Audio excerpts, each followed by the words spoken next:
तुझ्या रूपानं वेड लावलं बाई मला ग वेड लावलं तुझ्या रूपानं वेड लावलं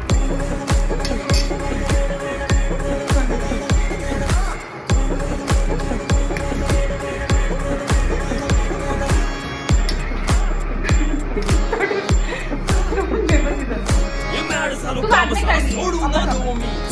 मस्त म्हणे मला फॉलो मी काय करू तू मला कळना करतो आणि काही दिसना काही सुचना सांग कुणाला